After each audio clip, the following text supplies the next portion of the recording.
क्या आपने कभी सोचा है कि आत्मा संसार में क्यों भटकती है?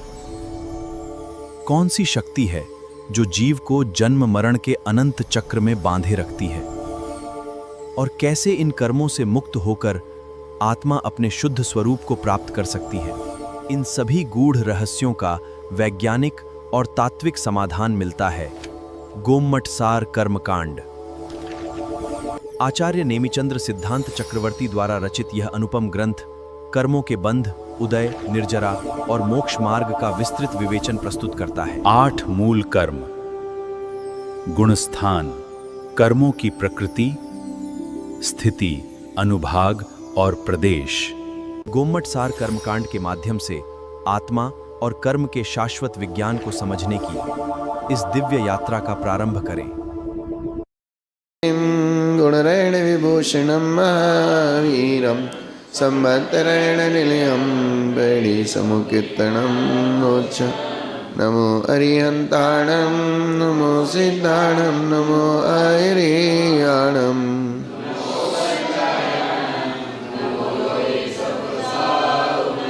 जय बोलो अनंतानंद परम सिद्ध भगवान की, देवादि देवी 1008 श्री आदिनाथ भगवान की, 1008 श्री शांतिनाथ भगवान की, पार्श्वनाथ महावीर भगवान की, परम पूज्य आचार्य श्री नेमिचंद्राचार्य महाराज की, आचार्य श्री शांत सागर सागर जी, महावीर कीर्ति जी, विमल सागर, सरस्वती सागर जी, कुंतु सागर जी, कनक नंदी जी महाराज की, आचार्य गुरुदेव श्री पदम नंदी जी गुरुदेव की, जिनवाणी माता की, श्रीमद जैन धर्म की।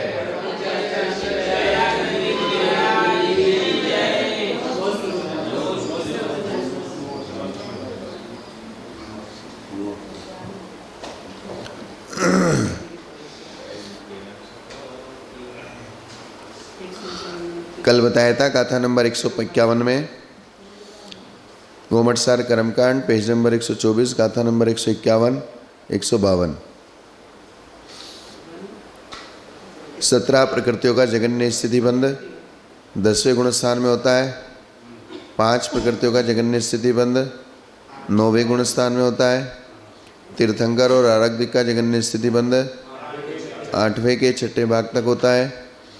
और देवगति, देवगत्यानुपूर्वी आदि इनका जगन्य स्थिति बंध यानी कि वैक्रिक षटक, वैक्रिक षटक इनका जगन्य स्थिति बंध असंगी पंचेंद्रिय जीवों का होता है। और आयु कर्म का जगन्य स्थिति बंध संगी अथवा असंगी दोनों के होता है। अब जो ये जगन्य स्थिति बंध आदि में सादी, अनादि, ध्रुव, अध्रुव, जो पहले बात आई थी ना प्रकृति बंध में, सादी बंध, अनादि बंध, ध्रुव बंध और अवबंध। तो जगन्य स्थिति में, उत्कृष्ट स्थिति में सादी, अनादि, ध्रुव, अध्रुव कैसे घटाना, ये बात यहाँ चलेगी। जगन्य में सादी, अनादि, ध्रुव, अध्रुव, उत्कृष्ट में सादी, अनादि, ध्रुव, ध्रुव। कौन कौन सा भेद किस किस में घटित होता है और कौन सा भेद घटित नहीं होता है। ऐजन्नठिदी बंधो चौव्यो सत्तमूल पैड़ीनम शेस्तिये दुवियप्पो आऊ चौके विदुवियप्पो। आयु कर्म के बिना 7 मूल कर्मों का, ये बात हमने पहले बता दी। जगन्य से ऊपर अजगन्य, उत्कृष्ट से नीचे अनुत्कृष्ट, वो मैथमेटिक्स बताया था ना, वही चीज। 100 से 100 उत्कृष्ट पॉइंट, 1 जगन्य पॉइंट, तो अजगन्य कितने हुए? 99 से 1 तक, 1 से 2 से 100 तक अजगन्य। उत्कृष्ट भी अजगन्य में आता है और अनुत्कृष्ट में जगन्य भी आता है, ऐसा। तो आयु कर्म के बिना 7 मूल कर्मों का, आयु कर्म के बिना 7 मूल कर्म, ज्ञानावणी, दर्शनावणी, वेदनीय, मोहिनीय, नाम, गोत्र और अंतराय, ये 7 मूल कर्म है आयु कर्म को छोड़कर। इनका जो अजगन्य स्थिति बंध सादी, अनादि, ध्रुव, अध्रुव के बेस से 4 प्रकार का है। क्या? सात मूल कर्मों का जो अजगन्य स्थिति बंध है वो सादी भी होता है, अनादि भी होता है, ध्रुव भी होता है और अध्रुव भी होता है। और आयु कर्म के बिना शेष सात मूल कर्मों का उत्कृष्ट, अनुत्कृष्ट और जगन्य स्थिति बंध सादी और अध्रुव दो ही प्रकार का होता है। अर्थात सात मूल कर्मों का अजगन्य तो चारों प्रकार का होता है, अजगन्य चारों प्रकार का, और जगन्य, उत्कृष्ट, अनुत्कृष्ट ये दो प्रकार का, सादी और अध्रुव। और आयु कर्म का चारों ही प्रकार का स्थिति बंध सादी और अध्रुव के भेद से दो प्रकार का होता है। आयु कर्म के चारों ही प्रकार का, आयु कर्म के कितने प्रकार हैं? चार, चार आयु है ना। तो चारों आयु का जो स्थिति बंध होता है वो सादी और अध्रुव ही होता है। क्या होता है? सादी और अध्रुव। तो आठों कर्मों का हो गया ना।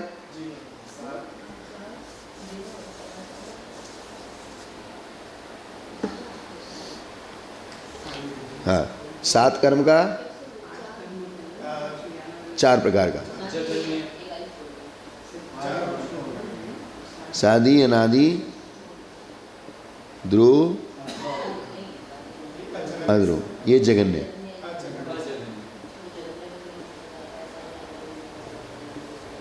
ये हो गया सादी, अनादि, ध्रुव और अध्रुव, ये चारों प्रकार का होता है। साथ में आयुओं को छोड़ के।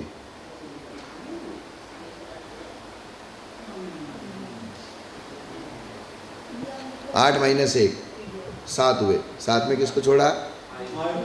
आयु को छोड़ा। किसको छोड़ा? आयु को छोड़ा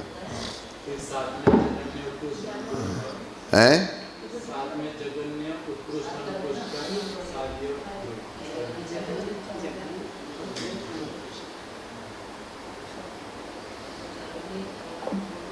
है ना। अब आयु का, इसका आयु का सात का उत्कृष्ट, अनुत्कृष्ट और जगन्य, ये चार हो गए ना।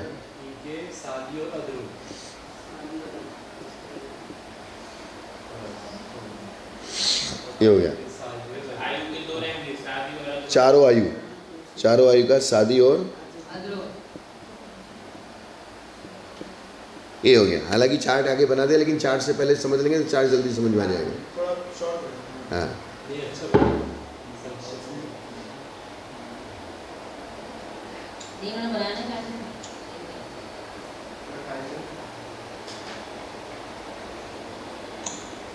आ गया ना। अब आयु कर्म के अतिरिक्त शेष सात कर्मों का जगन्य स्थिति बंध छपक श्रेणी में ही होता है। क्या? अब इस बात को समझा रहे हैं। सात कर्मों का जगन्य स्थिति बंध कहाँ होगा? सात कर्मों का जगन्य स्थिति बंध छपक श्रेणी में ही होता है और उपसम श्रेणी में अजगन्य होता है, क्योंकि उपसम श्रेणी में उससे डबल होता है। तो वो जगन्य जगन्य के नज़दीक वाला है, वो अजगन्य हुआ। अजगन्य शब्द क्या होती है? जगन्य के नज़दीक वाला अजगन्य और उत्कृष्ट के नज़दीक वाला अनुत्कृष्ट, ये मुख्यता रहती है। क्या?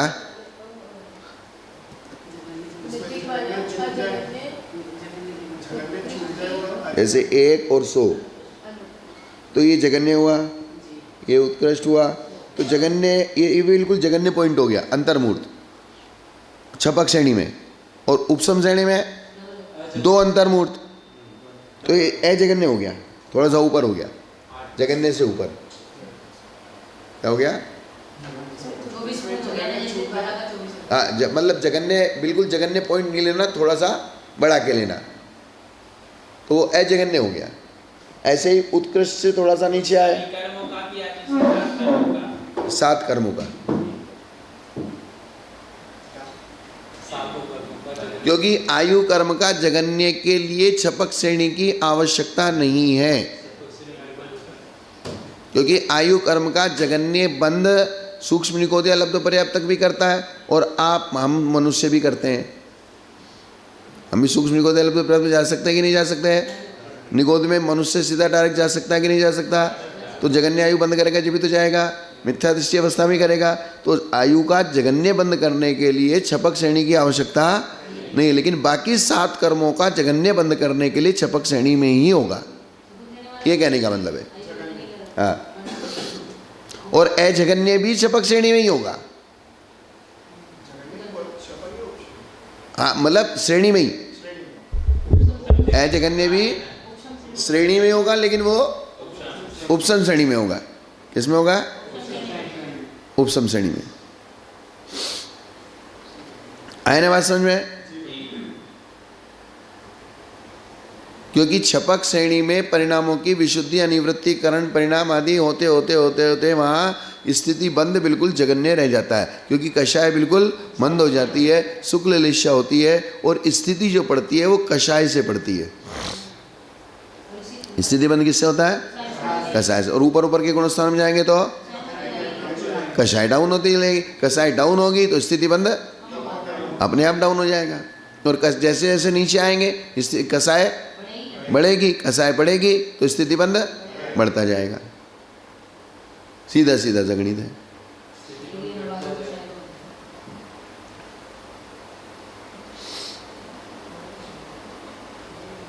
आ गया ना? तो आयु कर्म के अतिरिक्त शेष 7 कर्मों का जगन्य स्थिति बंद छपक श्रेणी में होगा। किसमें होगा? छपक श्रेणी में। स्वामी जी ये देखिए, आयु कर्म को छोड़ के 8-1 तो 7 कर्मों का अजगन्य स्थिति बंद, जगन्य, अजगन्य और उत्कृष्ट स्थिति बंद बता दिया था। अब अजगन्य स्थिति बंद सादी, अनादि, ध्रुव, अध्रुव चारों प्रकार का होगा। ये सादी, अनादि, ध्रुव, अध्रुव हमने पहले ही बता दिया था। तो अजगन्य स्थिति बंद सादी, अनादि, ध्रुव, अध्रुव चारों प्रकार का होगा। और इन्हीं 7 कर्मों का जो उत्कृष्ट, अनुत्कृष्ट और जगन्य बंद 2 प्रकार का होगा, सादी और अध्रुव। और आयु कर्म का चारों प्रकार की आयु का 2 प्रकार का बंद होगा, सादी और अध्रुव। हाँ, चारों प्रकार का बंद सही है। 4 प्रकार का बंद 2 प्रकार का होगा। हाँ, 4 प्रकार का कौन सा? जगन्य और अजगन्य। ये ठीक है, अच्छा किया आपने।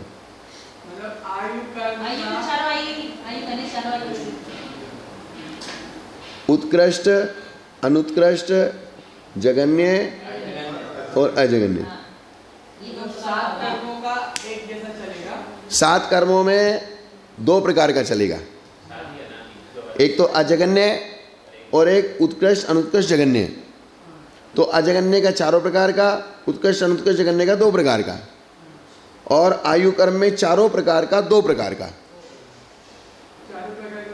हाँ, उत्कृष्ट, अनुत्कृष्ट, जगन्य और अजगन्य चारों प्रकार। आयु का जगन्य बंद, आयु का अजगन्य बंद, आयु का उत्कृष्ट बंद, आयु का अनुत्कृष्ट बंद, तो 2 प्रकार का होगा, सादी और अध्रुव। ये अब इसी बात को समझा रहे हैं। तो आयु के अतिरिक्त 7 कर्मों का जगन्य स्थिति बंद छपक श्रेणी में हुआ, क्योंकि आयु का जगन्य बंद तो कोई भी कर सकता है।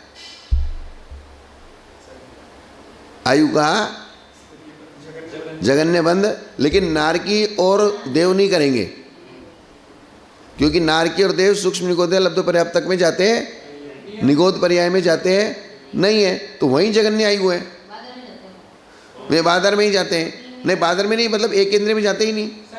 और एक केंद्र में जाता है, लेकिन वो एक केंद्र निगोद वाले केंद्र में नहीं जाता, प्रत्येक वनस्पति में जाएगा, साधारण वनस्पति में नहीं जाएगा। और नार की संगी पंचेंद्र नहीं बनेगा। तो ये स्थिति है। तो इसलिए मनुष्य त्रियंच ही जगन्य आयु का बंद करेंगे, लेकिन उसके लिए गुणस्थानों का कोई मैटर नहीं है, वो मिथ्यात्व गुणस्थान में हो जाएगा, पहले मिथ्यात्व गुणस्थान में। लेकिन चौथे गुणस्थान में अगर आयु का बंद होगा तो जगन्य आयु का बंध नहीं होगा। हाँ, 10,000 वर्ष से लेके 33 सागर तक। हाँ ऐसा। तो ये जैसे जगन्य की स्थिति मान रहा है, तो केवल जगन्य मनुष्य नहीं मान सकता, मनुष्य जीव ही मान सकता है, तिरंज भी बन सकता है। सभी पंचेंद्रिय नहीं ऐसा नहीं, जैसे 2 इंद्रिय 3 इंद्रिय 4 इंद्रिय वे भी निगोद में चले जाएंगे, उनको जाने में क्या दिक्कत है। मनुष्य भी जाएगा, यानी कि 1 इंद्रिय से लेके पंचेंद्रिय तक जितने भी मनुष्य तो पंचेंद्रिय होते हैं और तिरंज 1 इंद्रिय से पंचेंद्रिय तक होते हैं, तो वे सब कोई भी जगन्य आयु का बंध कर सकता है।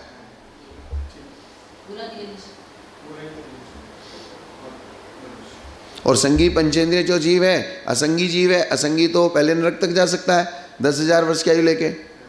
नरक में जगन्य आयु कितनी है, तो नरक आयु का जगन्य है 10,000, देवायु का जगन्य है 10,000, तो वो मनुष्य भी 10,000 वर्ष की आयु लेके जा सकता है, वो संगी पंचेंद्रिय जाएगा, क्योंकि स्वर्ग में असंगी नहीं जाता। और फिर उत्कृष्ट आयु को भी मनुष्य बंद करेगा, तिरंज बंद नहीं करेगा। हाँ तो आयु कर्म नहीं, 7 नरक में थोड़ी जाता है। हाँ महामस जाएगा, 7 नरक में मास मच जाएगा, 33 सागर कर सकता है। ठीक है, क्या हुआ, कुछ पूछना है? आएगा, धीरे धीरे समझ में आएगा। आयु कर्म के अतिरिक्त से 7 कर्मों का जगन्य स्थिति बंध चपक श्रेणी में होता है और उपसम श्रेणी में अजगन्य होता है। सीधी सीधी गणित हो गई ना। चपक श्रेणी की अपेक्षा उपसम श्रेणी में डबल बंध होता है। जैसे वहाँ नाम गोत्र और अष्टो, नाम और गोत्र का 8 मूर्त होता है, तो उपसम श्रेणी में 16 मूर्त होगा। वहाँ 12 मूर्त होता है, तो वेदनीय का 12 मूर्त होता है तो उसका 24 मूर्त होगा। बाकी का अंतर्मूर्त होगा तो उसका डबल अंतर्मूर्त होगा। ये है सिस्टम। रुकने की मतलब नहीं, वो उपसम श्रेणी के परिणाम और चपक श्रेणी के परिणाम फर्क है ना। वो नाश करते हुए जा रहा है, वो उपसम करते हुए जा रहा है। तो इसलिए इन्होंने कहा जगन्य स्थिति बंद चपक श्रेणी में और अजगन्य स्थिति बंद उपसम श्रेणी में। आई ना बात समझ में? ये बात। किंतु उपशांत मोह नामक 11वें गुणस्थान में कषाय के उदय का अभाव होने से स्थिति बंद होता नहीं है, क्योंकि 10वें गुणस्थान के बाद 11वें गुणस्थान में कषाय नहीं होती। और स्थिति बंद किससे होता है? कषाय से। इसलिए 11वें गुणस्थान में इरियापत आश्रय होता है और 10वें गुणस्थान तक सांप्राय आश्रय होता है। सांप्राय का मतलब कषाय होता है। सांप्राय का मतलब क्या होता है? कषाय। तो कषाय वाला आश्रय 10वें तक, अर्थात स्थिति बंद कहाँ तक पड़ेगा? 10वें तक। और वो स्थिति बंद कम से कम 8 मूर्त, 12 मूर्त और अंतर्मूर्त। कितना पड़ेगा? 12 मूर्त और अंतर्मूर्त छपक श्रेणी में। हाँ, तत्व का सूत्र पढ़ो। नाम गोत्र और अष्टो अपरा द्वादश मूर्ता वेदनीय से शेषाणाम अंतर्मूर्ता।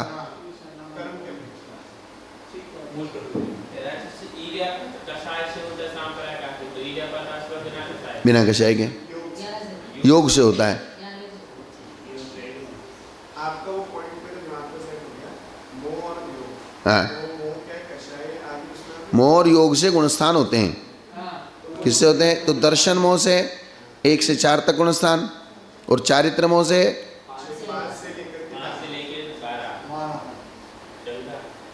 10वें तक। मोहिनी 10वें तक खत्म हो गया ना, तो 1 से 10 तक मोह से। हालांकि वहाँ योग भी होता है, लेकिन मुख्यता किसकी है? मोह की। मुख्यता किसकी है? मोह की। मोह में भी दर्शन मोह और चारित्र, तो पहले से चौथे तक दर्शन मोह और 5वें से 10वें तक चारित्र मोह। उसके बाद मोह नहीं है तो क्या बचा? योग बचा।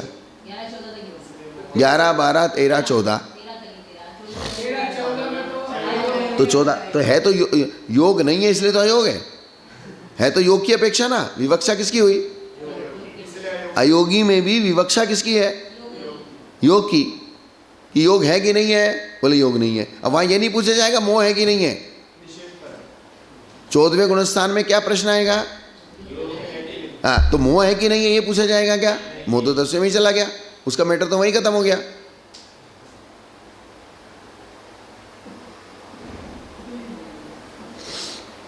तो उपशांत मोह नामक 11वें गुणस्थान में कषाय के उदय का भाव होने से स्थिति बंध नहीं होता, इसलिए एक समय वाला इरियापत आश्रय होता है। क्या होता है? एक समय वाला इरियापत, अर्थात वो एक ही समय, तो एक समय कोई बंद नहीं होता है, वो आना जाना होता है। उसमें अगर रुकने वाली स्थिति पड़ेगी तो वो कषाय से पड़ेगी, और कषाय है नहीं। वहां से गिरने पर पुनः अजगन्य स्थिति बंद होने लगता है। क्या होने लगता है? 11वें गुणस्थान से गिरने पर, 11वें गुणस्थान में एक समय का बंध है, जैसे ही वो 10वें में आएगा तो 10वें में जो सबसे जगन्य स्थिति बंद होगा उपसम श्रेणी वाले के, वो छपक श्रेणी वाले के अपेक्षा डबल होगा। उपसम श्रेणी का तो वो जगन्य है, उपसम श्रेणी वाले का जगन्य है। उपसम श्रेणी की अपेक्षा 11वें गुणस्थान की अपेक्षा जैसे 10वें में आएगा तो उपसम श्रेणी में जगन्य स्थितिबंध कितना होता है? 24 मूर्त का। तो उपसम श्रेणी में जगन्य कितना हुआ? उपसम श्रेणी का जगन्य कितना हुआ? 24 मूर्त। और छपक श्रेणी का जगन्य कितना हुआ? 12 मूर्त। और टोटल जगन्य कौन हुआ? 12 मूर्त वाला। तो 24 मूर्त वाला क्या हुआ? अजगन्य हुआ। और उपसम श्रेणी की अपेक्षा वो जगन्य हुआ। है समझ में? हाँ, नहीं, मतलब उपसम श्रेणी की विवक्षा लगाएंगे। अब कोई आपसे प्रश्न करेगा उपसम श्रेणी में सबसे जगन्य बंध कितना होता है? हाँ, डबल अंतर्भूत, उससे वो विवक्षा आपको दिमाग में रखनी पड़ेगी। ऐसा वहां से गिरने पर पुनः अजगन्य स्थिति बंद होने लगता है। इस प्रकार अजगन्यादि स्थिति बंद शादी हुआ कि नहीं हुआ? पहले बंद रुका और रुकने के बाद वापस बंद हुआ, इसका मतलब ये क्या हुआ? शादी हुआ। उसी प्रकार से वेदनीय कर्म का भी अजगन्य स्थिति बंद शादी हुआ, क्योंकि पहले वेदनीय कर्म का बंद रुका।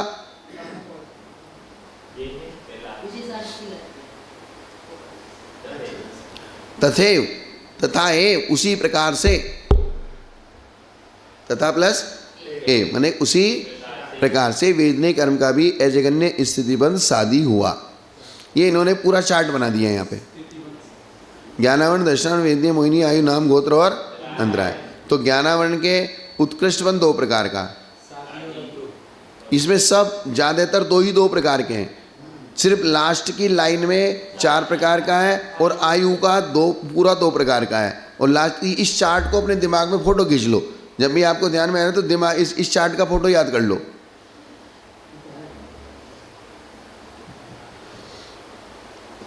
क्या हो गया ना? बस खाली इसको जब ऐसे आंखें बंद करो ना, तो सबसे नीचे की लाइन में सिर्फ आयु की लाइन में 2 है, बाकी 4 हैं, और बाकी सब में 2 है। बस हो गया यार।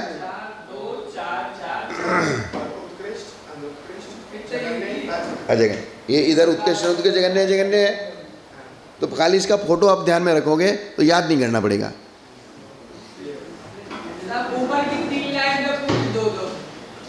तो कभी कभी हम पूरा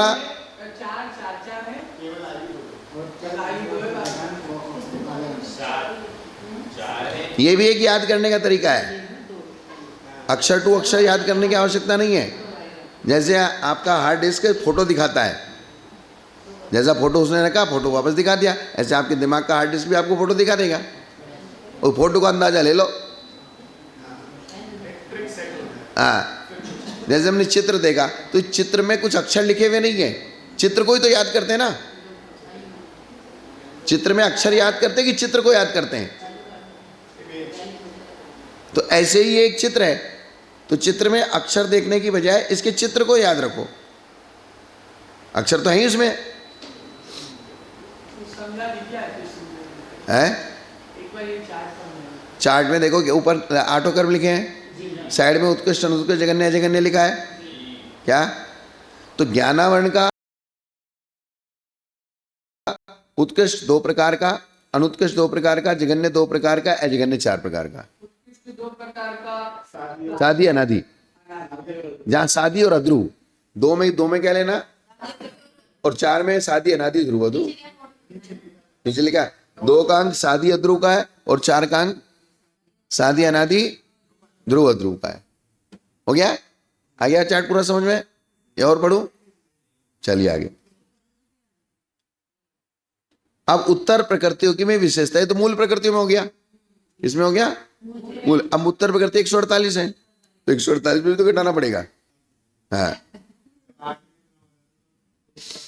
संजलन सोम 14 गादीनम चतुर्विधो दुवजन्नो शेषदिया पुणुदुविया शेषाणम चतुर्विधा विदुदा। इसमें भी कोई बहुत ज्यादा मैटर नहीं है। देखिए वो नीचे चार्ट देख लीजिए पहले। चार्ट में प्रकृति, उत्तर प्रकृति 18 और उत्तर प्रकृति 102 हो गए 120। तो 18 प्रकृतियों का उत्कृष्ट 2 प्रकार का, अनुत्कृष्ट 2 प्रकार का, जगन्य 2 प्रकार का और अजगन्य 4 प्रकार का, और 102 प्रकृतियों का चारों ही 2 प्रकार का।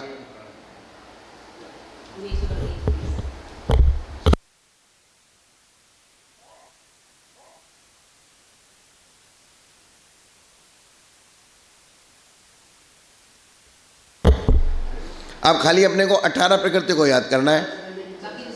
किसको याद करना है? 18 को। तो 120 में 18 कम कर दो तो 112 बचेंगी, 102 बचेंगी। तो संजलन चतुष्क सुख सांप्राय गुण स्थान में विच्छिन्न होने वाली ज्ञानावर्णिदी घात्या कर्मों की 14 और 4 18। अब ज्ञानावर्णादि घात्या कर्मों की सुख 10वें गुण स्थान में विच्छुद्धि होने वाली 14 प्रकृति। हाँ 16 है ना, तो ये कीर्ति उच्च गोत्र छोड़ दो। हाँ 10वें गुण स्थान में बंद विच्छुद्धि कितनी प्रकृति होती? श्रम सागर जी विच्छुद्धि 16 की, तो 16 में से 14 लेनी है।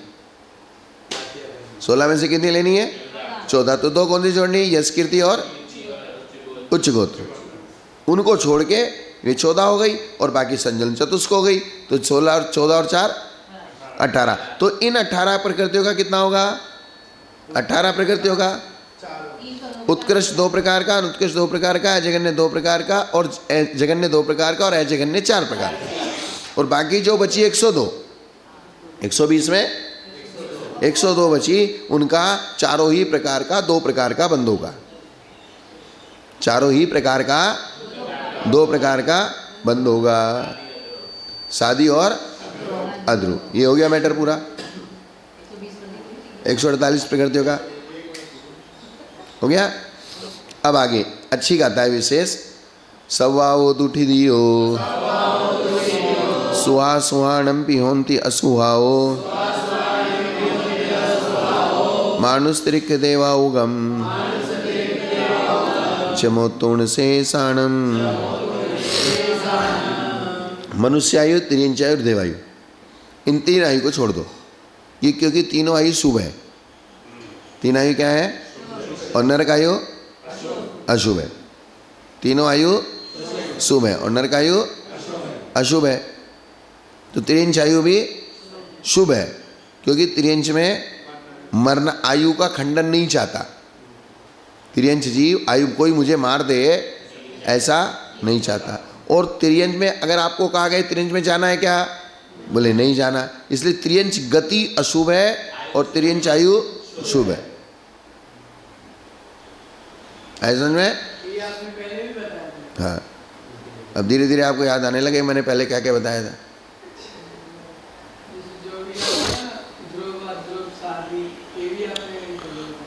जैसे ही हम शास्त्र की लाइन पढ़ते हैं उससे संबंधित हमको कुछ भी याद हो, वो तुरंत यहाँ क्लिक करना चाहिए। चाहे वो लोक व्यवहार का उदाहरण आए, चाहे वो अन्य शास्त्रों का कोई उदाहरण आए, या अन्य शास्त्रों की कोई लाइन आए, तो उसके साथ हमको याद आनी चाहिए। अगर हमने पढ़ रखी है तो आपके दिमाग का मजा है, एकदम से क्लिक करने पड़े। अपने ये वाली लाइन वहाँ पढ़ी थी, इससे संबंधित उदाहरण ये है, काम बन जाएगा।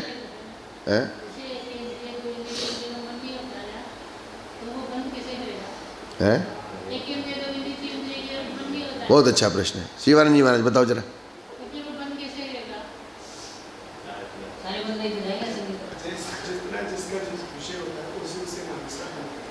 बंद जो होता है वो कषाय से होती है। और कषाय जो होता है वो परिणामों से होता है। ज्ञान परिणामों की तारतम्यता, तो परिणाम और वहाँ इंद्रिय ज्ञान होता है। एक इंद्रिय क्या होता है? तो ज्ञान किससे होता है? 5 इंद्रिय और मन से होता है। तो जिसके मन नहीं है उसके 4 इंद्रिय से होता है, 5 इंद्रिय से होता है। जिसके 4 इंद्रिय 4 इंद्रिय से होता है, जिसके 3 इंद्रिय उसके 3 इंद्रिय से होता है। तो इंद्रिय भी ज्ञान की कारण है। और ज्ञान जो होता है, ज्ञान होने के बाद हमारे साथ मोहिनी कर्म है, तो ज्ञान होते ही सार उसमें राग द्वेष होता है। हमारा ज्ञान राग द्वेष से सहित है। हमारा ज्ञान किससे सहित है? क्योंकि जैसे ही हमने देखा ये फोटो लगी है, आंखों ने क्या जाना? फोटो लगी, अरे यार टेढ़ी लग रही है, आड़ी लग रही है, इसका रंग ठीक नहीं है, इसका ऐसा नहीं है। तो ये हमारी करने की आदत छूटती नहीं है। फोटो लगी रही, लगी रहने दो, तुम्हारी आंखों ने देख ली पे फोटो लगी, हाँ भाई बात खत्म। तो इतने से हम संतुष्ट नहीं होते। क्या ओरिजिनल स्वभाव क्या है आत्मा का? ज्ञायक स्वभाव, कि फोटो लगी है, आंखों ने देख ली, आत्मा में पहुंच गई, ठीक है। बाकी अच्छी है बुरी है ये कौन कर रहा है? ये मोहिनी कर्म का काम है। ये ज्ञानावरणी कर्म के ज्ञान का काम नहीं है। ज्ञान का काम ओनली फॉर जानना है। ज्ञान ने जान लिया, खत्म हुई बात। लेकिन तुम इतने मात्र से खत्म कर देते हो क्या? जैसे आपको जानकारी हुई, कुछ भी जानकारी हुई, तो इतने मात्र से हम समेट जाते हैं क्या है? मतलब ऐसा क्यों हुआ, इसने ऐसा क्यों किया, इसको ऐसा नहीं करना चाहिए था, इसको ऐसा नहीं करना चाहिए, ये ऐसा क्यों हुआ, वैसा क्यों? तो ये सब हमारा काम आत्मा का ओरिजिनल स्वभाव नहीं। इसी वजह से हम दुखी है। हमारे दुख का मेन कारण क्या है? नहीं, जानना दुख का कारण नहीं, ज्ञान जानना तो आनंद का कारण है। जानना ज्ञान और आनंद पर्यायवाची है। क्या? ज्ञान और आनंद पर्यायवाची है। लेकिन उसके बीच में जो हम सुख दुख का जो राग द्वेष करते हैं वो हमारे लिए दुख का कारण है। क्योंकि मोहिनीय कर्म का नाश हुआ है इसलिए वो सुखी हुए हैं। ज्ञान का नाश नहीं हुआ है, ज्ञान तो और ज्यादा वृद्धि को प्राप्त हो गया है। तो ज्ञान ने दुख दिया क्या? केवल ज्ञानी को ज्ञान तो वृद्धि को प्राप्त हो जाता है और मोहिनीय कर्म समाप्त हो जाता है। तो इसलिए जानकारी बढ़ाने से पहले राग द्वेष कम करने का पुरुषार्थ करो। क्या?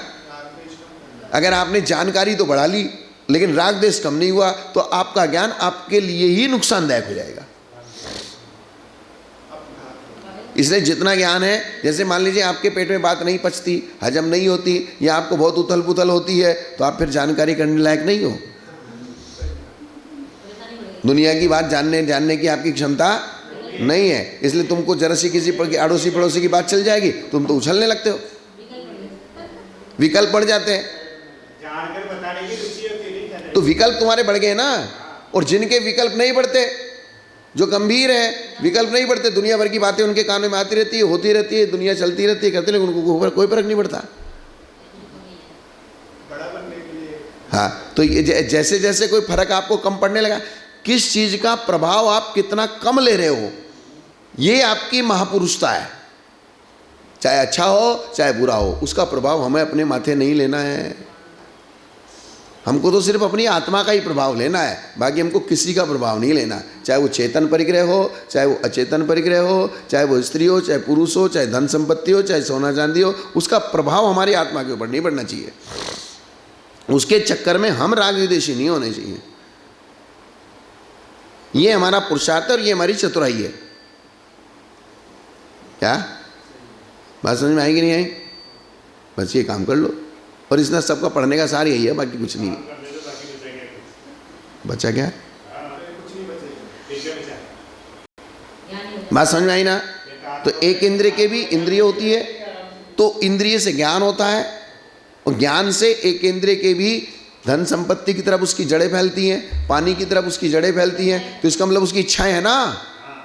उस पौधों के ऊपर लेडीज कुल्ला करती है तो खुश हो जाता है। क्या?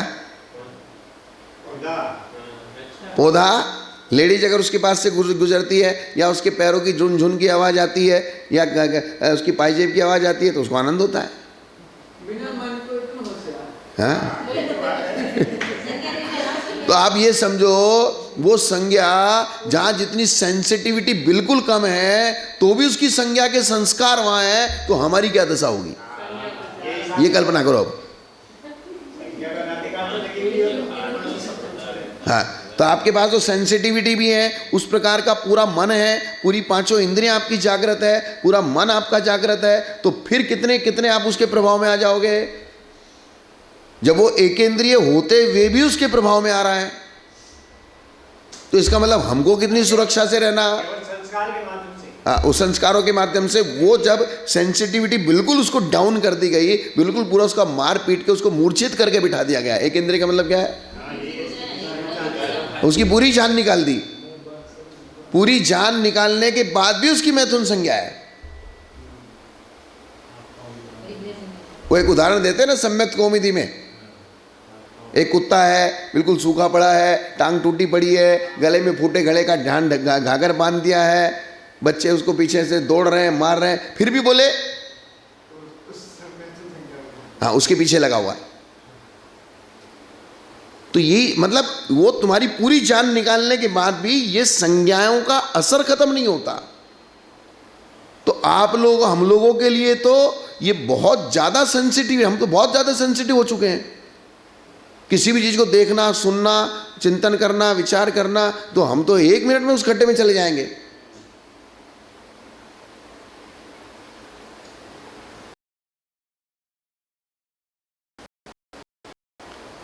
बात आई कि नहीं समझ में? क्या बात है। तो मनुष्यायु, तिर्यंचायु, देवायु के बिना से सर्व शुभ और अशुभ प्रकृति, क्या जितनी भी शुभ प्रकृति और पुण्य प्रकृति, पाप प्रकृति, अपने 2 भेद कहते कि नहीं कहते? घातिया कर्म की 47 प्रकृतियां सारी पाप हैं। घातिया कर्म की 47 प्रकृति, और अघातिया कर्मों में 2 भेद है, पुण्य और पाप। अघातिया कर्मों के 2 भेद हैं, पुण्य प्रकृति और पाप प्रकृति। तो जितनी भी शुभ प्रकृति हो चाहे अशुभ प्रकृति हो, सबकी स्थिति अशुभ रूप ही है। क्या कहा है? सबकी स्थिति, क्योंकि सबने आत्मा को बांध रखा है, चाहे शुभ हो, चाहे वो तीर्थंकर प्रकृति भी क्यों ना हो, चाहे आरक दिग्ग भी क्यों ना हो, वे सबने क्या कर रखा है? आत्मा को बांध, और आत्मा को बांध रखा है इसलिए अशुभ है। हाँ बताया था ना मैंने, बीच में बताया था, बीच में। हाँ हाँ, आई ना समझ में? इसीलिए इस विवक्षा से लोहे की बेड़ी और सोने की बेड़ी का है। पुण्य पाप 2, लोहे की बेड़ी और एक सोने की बेड़ी। तो बेड़ी इज बेड़ी, बंधन इज बंधन। चाहे तुम्हें सोने की रस्सी से बांधा, चाहे लोहे की रस्सी से बांधा, गला तो दोनों से दब रहा है ना। तो आपको सोने की रस्सी से बांध के जब पंखे पे लटकाएंगे तो दर्द थोड़ा कम होगा क्या है? ठीक है ना, उस बंद की अपेक्षा। इसे ये विवक्षा है ना कि शुभ अशुभ दोनों ही प्रकृतियों ने मेरी आत्मा को बांध रखा है। विवक्षा समझेंगे ना। फल की अपेक्षा शुभ का फल शुभ, अशुभ का फल अशुभ। लेकिन बंधन जो संसार में, क्योंकि आपने उसमें औदैहिक भाव में एक भाव पढ़ा होगा, कौन सा भाव? औदैहिक भाव का सूत्र पढ़ो, तत्व सूत्र का।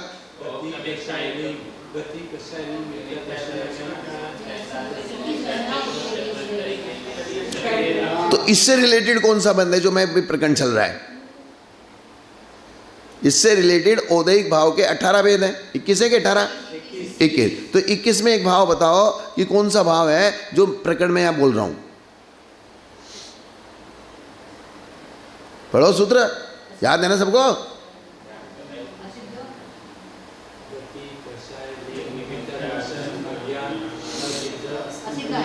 असिद्धत्व। कौन सा भाव? असिद्ध। आप सिद्ध क्यों नहीं बन रहे? हाँ, एक कर्म भी अगर आपकी आत्मा में बना हुआ है, शुभ शुभ की कल्पना नहीं है यहाँ। तो असिद्धत्व जो हुआ है वो असिद्धत्व क्यों हुआ है? कर्म के उदय से हुआ है। तो कर्म के बंध से हुआ है। तो बंध उदय चाहे शुभ हो चाहे अशुभ, आपको सिद्ध नहीं बनने देगा, इसलिए वो सारे कर्म शुभ है।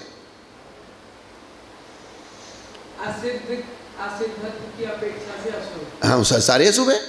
एक भी कर्म अगर तीर्थंकर भी बाकी रह गए तो सिद्ध बन जाओगे क्या?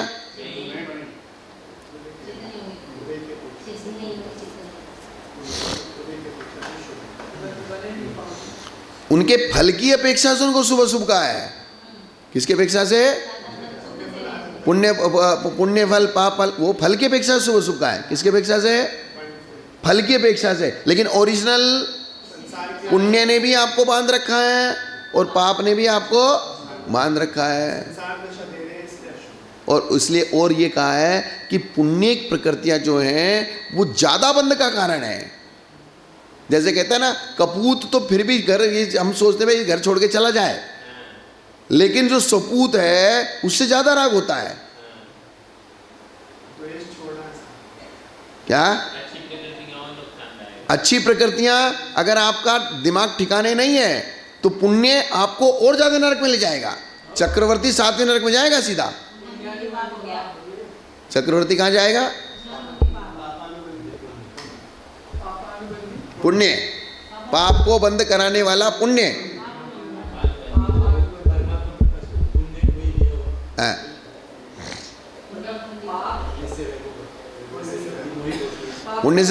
पुण्य से इंद्रियां मिलेंगी, वैभव मिलेगी, ताकत मिलेगी, ताकत मिलेगी तो और ज्यादा पाप करोगे, फिर वहीं जाओगे। इसलिए उन्होंने दोनों को बराबर कर दिया। बस विवक्षा ध्यान में होनी चाहिए। क्या? हाँ,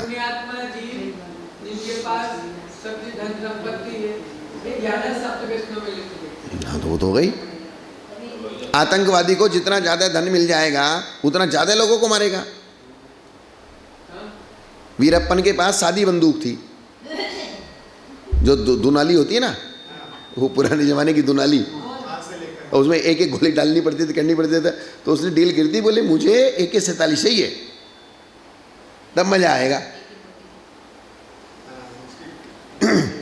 मुझे कौन सी बंदूक चाहिए, और उसी की डील में वो मारा गया। हाँ, तो वो उसी की डील के चक्कर में उसको फंसा दिया और उसको जंगल में से बाहर निकाल के फिर उसको जो है एनकाउंटर कर दिया उसका। तो बोले AK-47 चाहिए, बोले इसमें मजा है। वो एक मारने में क्या मजा है? यानी कि पापी को अगर उसको धन संपत्ति ज्यादा मिल जाएगी तो धन संपत्ति तो पुण्य से ही मिलेगी ना, भले ही पापी को मिलेगी, लेकिन धन संपत्ति मिलेगी किससे? चोर भी चोरी करने जाता है तो उसको पुण्य से ही चोरी लगेगी। सफलता तो अंतराय कर्म का छोपसम होगा, जब भी तो सफलता मिलेगी। लाभांतराय का छोपसम होगा। इसलिए इन्होंने बात समझ में आ गई ना। इसलिए मनुष्यायु, तिर्यंचायु और देवायु, इनका जो उत्कृष्ट स्थिति बंद होगा, क्या वो शुभ परिणामों से होगा। और से सर्व शुभ अशुभ प्रकृतियों की स्थिति अशुभ रूप ही है। क्या है? अतः इन प्रकृतियों को बहुकषाय जीव ही उत्कृष्ट स्थिति के साथ मानता है। इसलिए उन्होंने तीर्थंकर प्रकृति को उत्कृष्ट स्थिति बंध के साथ चौथे गुण स्थान वाला मानता है, 8वें के 6ठे गुण स्थान वाला नहीं मानता है। बांधने का शब्द क्या? बांधना, वो प्रकृति को बांधना, अपनी आत्मा से बांधना, तो बांधना ही अशुभ है।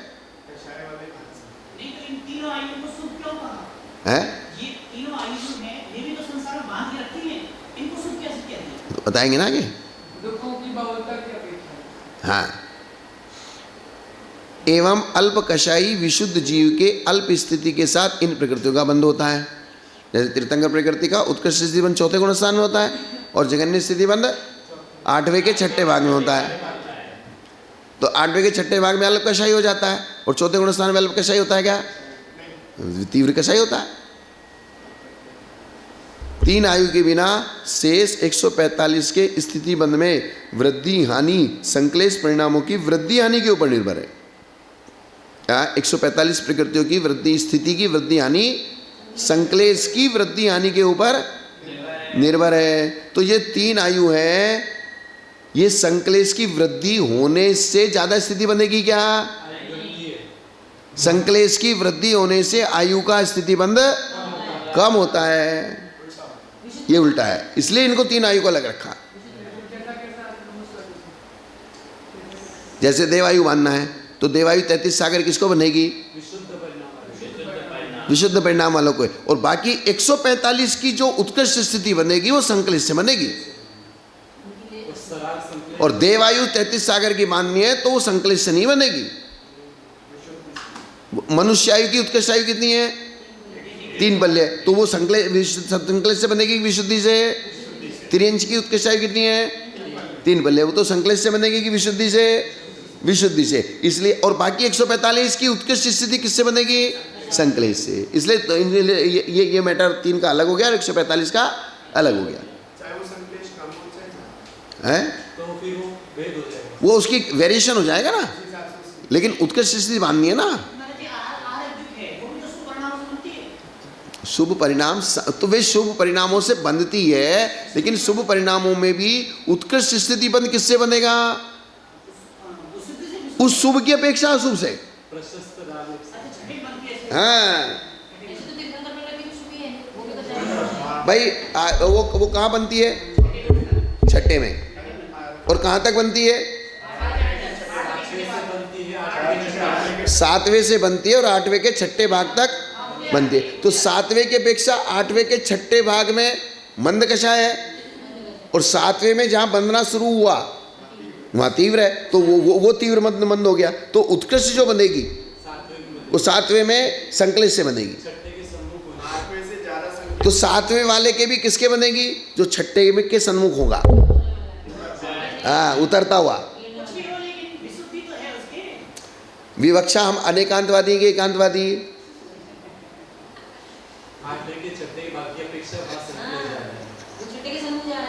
भाई एक 7वें गुणस्थान वाला वो है जो छठे में घुस रहा है, एक 7वें गुणस्थान वाला वो है जो 8वें में घुस रहा है, तो दोनों बराबर हो गए क्या? आहार जो शरीर है वो अपने आप में विशुद्धि वाला ही है, तो उसके लिए उतनी संक्लिष्टता भी बहुत होगी। हाँ, और औदारिक बहुत, क्योंकि उसका वेरिएशन वही है, 7वें से 8वें के छठे भाग तक ही उसका वेरिएशन है, और तीर्थंकर प्रकृति का 4थे गुणस्थान से लेके 8वें के छठे भाग तक वेरिएशन है। बात समझ में आई ना? और 8वें के छठे भाग में जगन्य बन रही है। फिर तो तीर्थंकर भी शुभी प्रकृति है, अशुभ थोड़ी है। तो संकलेश कहाँ ज्यादा है? 4थे में, और 8वें के छठे भाग में वहां जगन्य बन रही है। ऐसा संकलेश पाप और अशुभ, अतः स्थिति बंध भी अशुभ। तो संकलेश से बनती है, पाप से बनती है, अशुभ से बनती है। तो संकलेश कहो, पाप कहो, चाहे अशुभ कहो, इसलिए स्थिति बंध भी क्या हुआ? अशुभ हुआ। सीधी सीधी सी गणित हो गई। समझ आ गई स्वामी जी? क्या बात। अब आबादा का लक्षण, कम्म स्वरूपेण आगे दव्वमने ये एदि उदे रूवेणे रूवेणुदीर्णस्य आबाह जावता भवे। कार्मान शरीर नाम कर्म के उदय से, क्या? कार्मण शरीर नाम कर्म के उदय से योग के द्वारा आत्मा में कर्म स्वरूप से परिणमता हुआ पुद्गल द्रव्य जब तक उदय रूप नहीं हुआ, उदीर्णा नहीं हुई, तब तक के काल को उदय आबादा या उदीर्णा आबादा कहते हैं। ये बात पहले ही समझा दी थी। जब तक वो उदय नहीं आता है, उदय आबादा 7000 वर्ष की और उदीर्णा आबादा 1 आवली की। उदय अगर लाइन से आएगा तो 7000 वर्ष के बाद आएगा, और उदीर्णा होगी तो 1 आवली के बाद उदीर्णा हो सकती है। तो उदय आबादा 7000 वर्ष और उदीर्णा आबादा 1 आवली, जिसको अचलावली कहते हैं, बंदावली कहते हैं। हाँ, तो उदय आबादा, हाँ, और 1 आवली में आ गया उदीर्णा, तो हो गया लक्षण उदय आबादा का। चलिए आगे चले।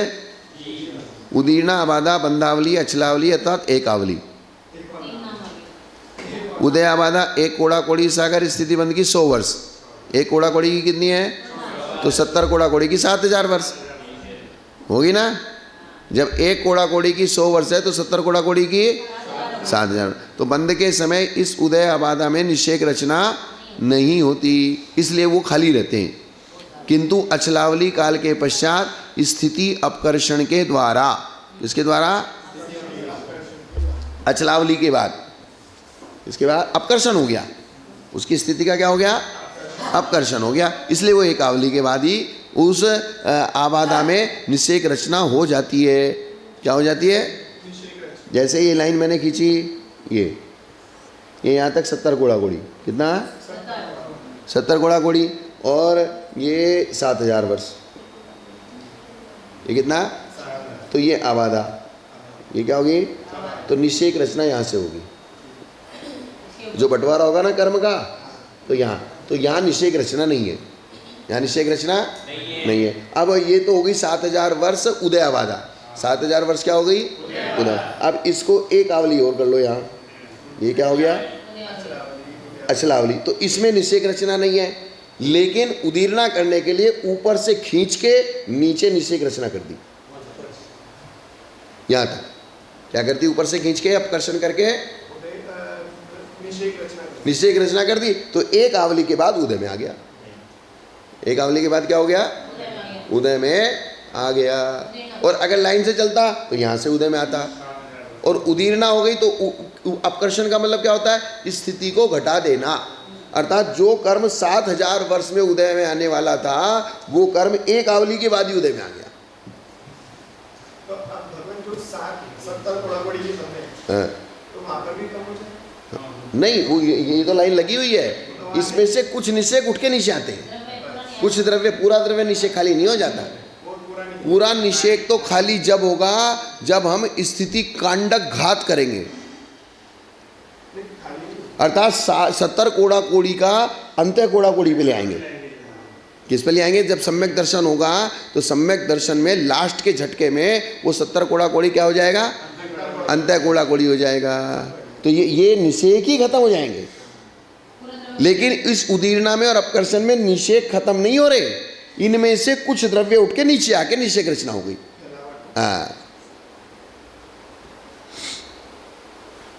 हो गया उदीर्णा आबादा। एक आवली से शुरू हो गया ना उदय, तो उदीर्णा, उदीर्णा की, तो उदीर्णा पे कर्म का फल तो शुरू हो गया। हाँ, तो कर्म का फल अब जो 70 कोड़ा-कोड़ी, इसलिए उदीर्णा को भी उदय रूप ही कहते हैं। जैसे भी आपको गुस्सा आ रही, क्या नहीं आ रही, अभी इनने उंगली लगाई, इनने उंगली लगाई और तुरंत कहा गई, क्या आ गई, चिड़ हो गई, तो मुस्कुरा गए। इसमें दो चीजें, हास्य कर्म की उदीर्णा हो गई, हंस नहीं रहे थे तो आपने हंसा दिया, तो हास्य कर्म की उदीर्णा हो गई। गुस्सा आया होता, क्रोध की उदीर्णा हो जाती। नहीं तो उदीर्णा से मेरा ये कहना चाहूँ कि जो 70 कोड़ा की निषेक है, तो जैसे यहाँ ऊपर से खींचा है नीचे की, तो ऊपर का टाइम पीरियड तो खींचेगा नहीं, टाइम कम नहीं हुआ। 70 कोड़ा कोड़ी तो उतने के उतने निषेक है। उन निषेकों में से, निषेक का मतलब एक एक कटोरी रखी हुई है, उनमें से कुछ कुछ द्रव्य उठा के नीचे ला के नीचे भी निषेक रचना कर दी। तो नुकसान हो गया। क्या नुकसान हो गया? नुकसान ये हो गया कि जो हम 7000 वर्ष बाद उस कर्म का फल भोगना शुरू करते हैं, तो तुरंत भोग दिया, तो ज़्यादा भोगना पड़ा, तो वही तो चक्कर है ना उदीर्णा का मतलब। इसी को तो अपकर्षण कहते हैं। तो ये तो नुकसान हुआ। हाँ, तो होने दो ना।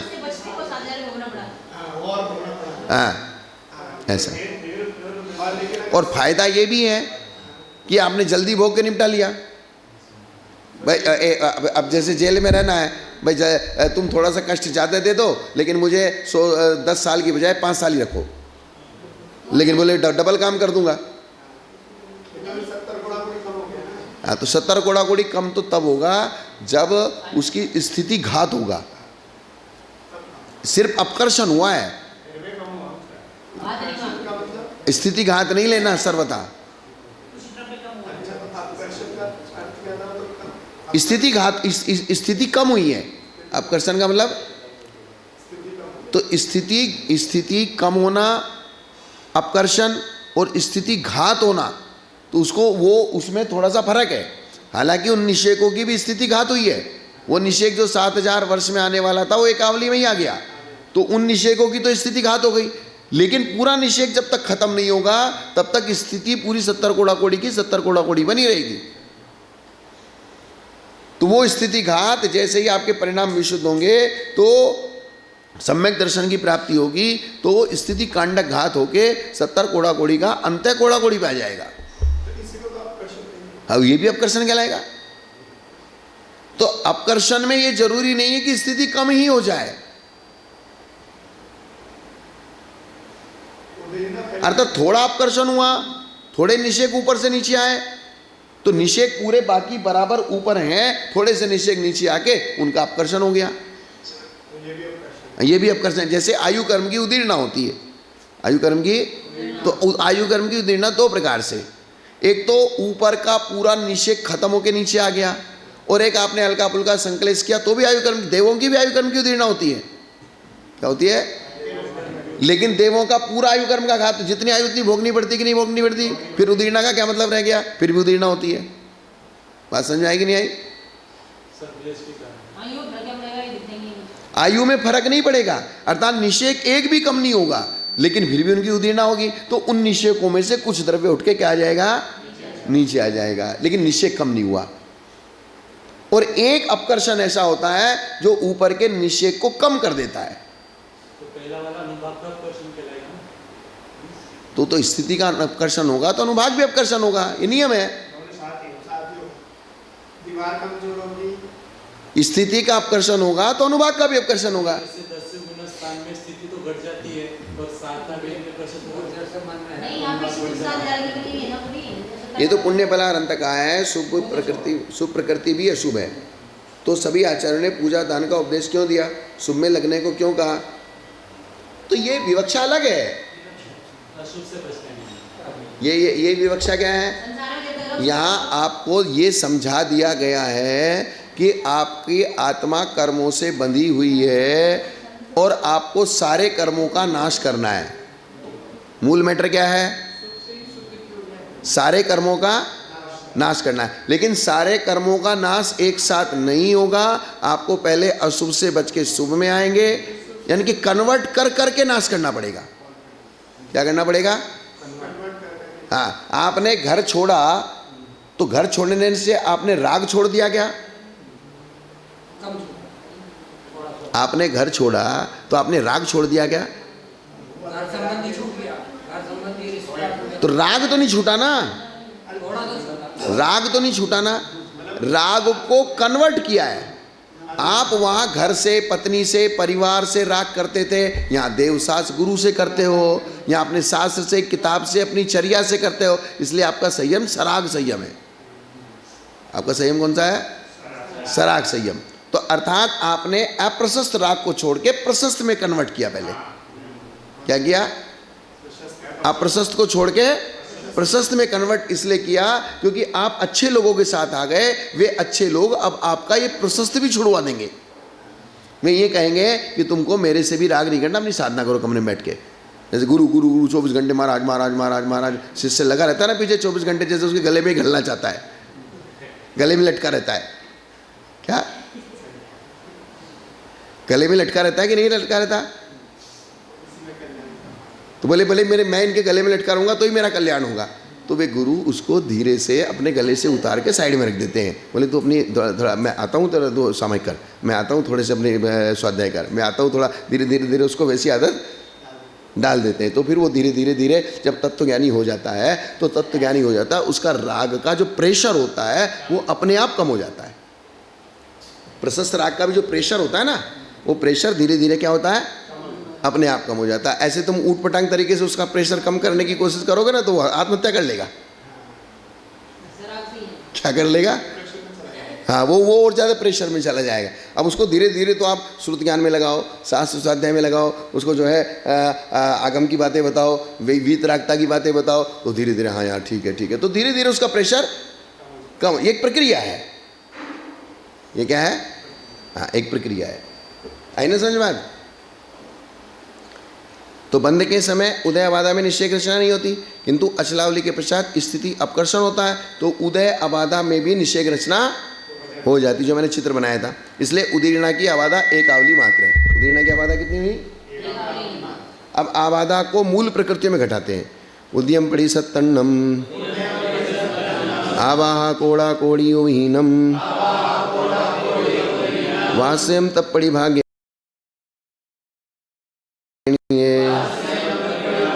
शेषठ दीनम चे। अब एक कोड़ा कोड़ी सागर प्रमाण स्थिति की आबादा 100 वर्ष। एक कोड़ा कोड़ी सागर की कितनी? 100 वर्ष। एक कोड़ा कोड़ी की 100 वर्ष, तो 10 कोड़ा कोड़ी की 1000, तो 70 कोड़ा कोड़ी की ऐसे, तो 20 कोड़ा कोड़ी की 2000, 30 कोड़ा कोड़ी की 40 कोड़ा कोड़ी की ऐसा, तो हो गया ना। तो 100 वर्ष है। तो शेष स्थितियों की आबादा इसी के अनुसार प्रतिभाग अर्थात त्रैराशिक विधि से निकाल लेना। क्या कर लेना? हाँ, सीधी सीधी सी गणित है। एक कोड़ा कोड़ी की 100 सागर, तो 70 कोड़ा कोड़ी की कितनी, 30 कोड़ा कोड़ी की कितनी, 15 कोड़ा कोड़ी की कितनी, 20 कोड़ा कोड़ी की कितनी, 10 कोड़ा कोड़ी की कितनी, वो सब निकल के सामने आ जाएगी। इस त्रैराशि का दूसरा नाम क्या है? प्रतिभाग, अर्थात उसका अनुपातिक सिस्टम निकालना, भाग निकालना। भाई 70 कोड़ा कोड़ी का इतना है तो 30 का कितना होगा, 30 में कितना भाग आएगा, कितना हिस्सा आएगा? हाँ, प्रति 30 के प्रति कितना हिस्सा आएगा? भाग मने हिस्सा। भाग शब्द का अर्थ क्या है? हिस्सा। 30 में कितना आएगा? 30 के प्रति कितना भाग आएगा? 70 कोड़ा कोड़ी का 7000 है तो 30 कोड़ा कोड़ी को कितना हिस्सा मिलेगा? तो 3000, इसलिए उसको प्रतिभाग का है। हिस्सा भैया, भाग शब्द का अर्थ क्या है? बंटवारा करके जो हिस्सा मिलेगा, जो रेशियो बनेगा, अनुपात बना लिया ना हमने एक। क्या बना लिया? अनुपात बना लिया। भाई 70 कोड़ा कोड़ी का 7000 है तो 3000 का कितना होगा? तो अनुपात से निकाल लो, रेशियो निकाल लो उसका। ये बात, इसी के अनुसार प्रतिभाग अर्थात त्रैराशिक, इसने कहा ना प्रतिभाग अर्थात त्रैराशिक। त्रैराशिक का मतलब 3 राशियां होती हैं जिनमें 2 राशि मालूम होती है और 1 राशि मालूम नहीं है। तो 2 राशि अगर मालूम है, 1 मालूम नहीं है, तो वो गणित करके अब निकाल लो। तो इसलिए तो अपोन करना पड़ता है ना उसको, ऐसा।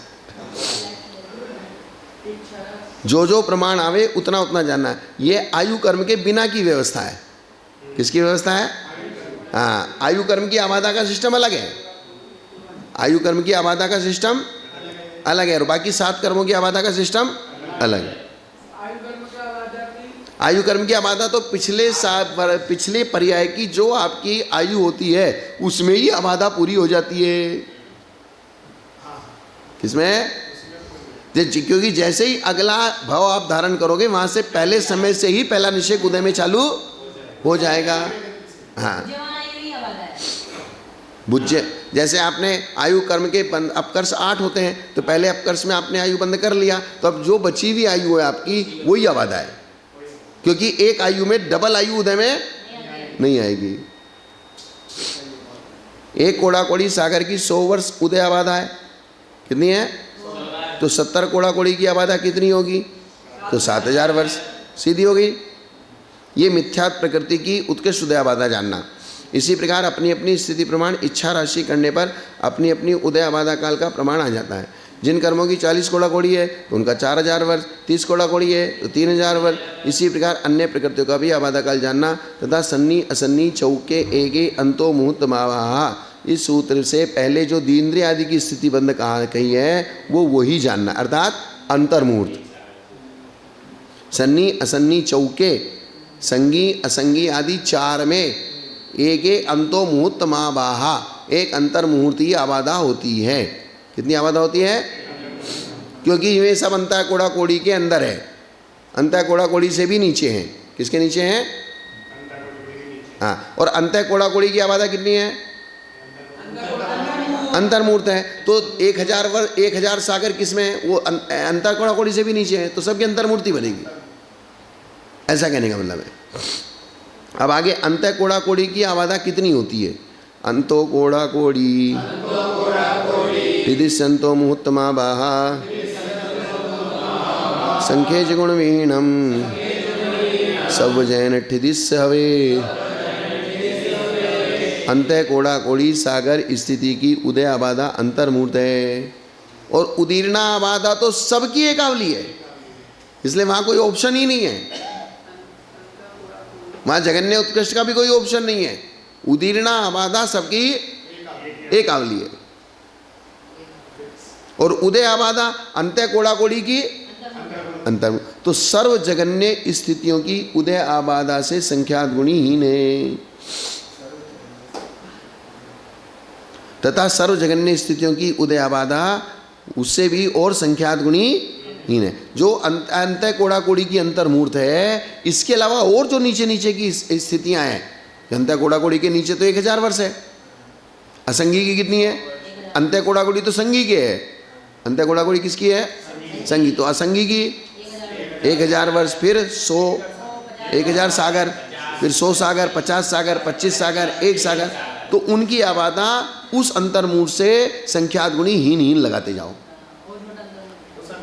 हाँ, क्योंकि ये संख्यात गुणी हीन हो गई ना, 1000 से 100 संख्यात गुणाहीन हुआ ना, और 100 से 50 संख्यात गुणाहीन हुआ, और 50 से 25 संख्यात गुणाहीन, और क्योंकि 1 से 25 कितना है? 1 से 25 संख्यात गुणा है, तो 25 से 1 संख्यात गुणाहीन। तो ऐसा कहेंगे ना, 1 से 25 संख्यात गुणा है, तो 25 से 1 हीन है, और 25 से 50 संख्यात गुणा है, तो 50 से 25 ऐसा। बात समझ में आई ना? तो इसलिए दोनों तरफ से बोल के इसलिए बताया कि वो फिर कंफ्यूजन रहता है, नहीं तो। एक कोड़ा कोड़ी सागर स्थिति की आबादा 100 वर्ष है, तो 100 साल के 10,80,000 मूर्त बना दिए इन्होंने। कितने? अब एक बारीक मेजरमेंट बताएंगे आपको। एक कोड़ा कोड़ी की आबादा कितनी है? 100 वर्ष। और 100 वर्ष के मुहूर्त कितने हुए? 10,80,000 मुहूर्त। वो लगा लो आप, एक दिन के 30 मुहूर्त होते हैं, तो 12 महीने के कितने होंगे? 1 साल के कितने हुए? 10 साल के कितने हुए? और 100 साल के कितने हुए?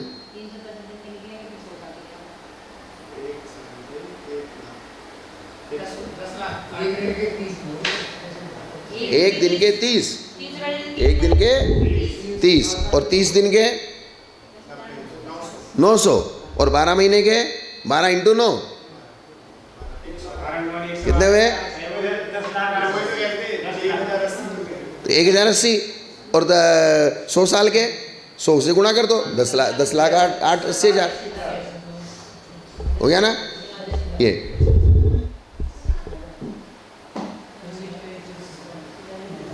हो गया।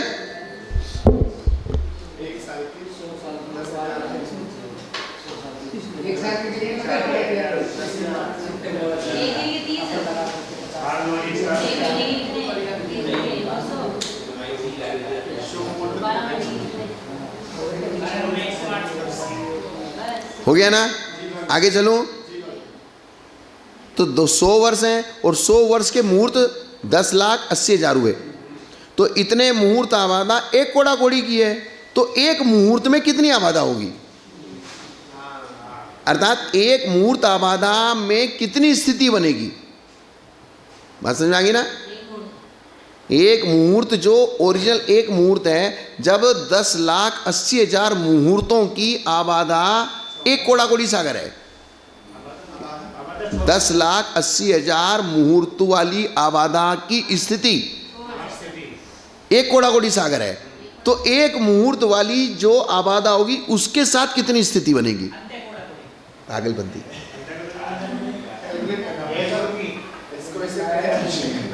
हमें एक मुहूर्त की आबादा में स्थिति निकालनी है, एक मुहूर्त की आबादा में स्थिति निकालनी है।